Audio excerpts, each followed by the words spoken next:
Hello everyone, কেমন আছেন আপনারা? আশা করি আপনারা সবাই ভালো আছেন। চলে এসেছি আজকে নতুন একটি ভিডিও নিয়ে। আর কিছুদিন যাবৎ বৃষ্টি হওয়ার কারণে আমি নতুন ভিডিও নিয়ে আসতে পারিনি। তো দেখুন আমার সেই গোলাপ গাছের চারাটা, যেটা আজকেরই অনেক ঝোপালো হয়ে গেছে ও 3 থেকে 4টে ফুল দিয়েছে একটি গাছে। তো এই গাছটা আজকে আমরা একটু কাটাই ছাটাই করে দেখাবো আপনাদের। আর এর গোড়াতে দেখুন বন্ধুরা, অনেক আগাছা গাছও জন্মেছে, যেখান থেকে গাছের খাবার এরাই খেয়ে নিচ্ছে বেশিটা।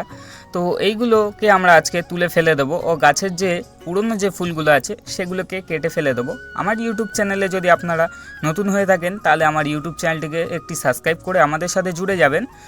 আর ভিডিওটিকে একটি লাইক করে দেবেন ও চ্যানেলটিকে একটি সাবস্ক্রাইব করে দেবেন, যাতে পরের ভিডিও আপনারা মিস না করতে পারেন। এখন বর্ষাকালে ঠান্ডা ওয়েদার আছে বলে গোলাপ গাছগুলো সবারই সতেজ হয়ে আছে। তো আমি এখানে আজকে কোনো খাবার প্রয়োগ করব না ও গাছগুলো আপনাদেরকে দেখাবো পরের ভিডিওতে যে কত আরও ফুল দিল। আর এখানে দেখুন আরও একটি ছোট কুঁড়ি এসছে, যেটা খুব সুন্দর লাগছে দেখতে। তো গাছে আরও যে শুকনো ডালপালা সেগুলোকে আমরা কেটে দেবো। আর দেখুন এই কুঁড়িটি কিছুদিন পরেই ফুল ফুটবে। তো দেখা হচ্ছে পরের ভিডিওতে।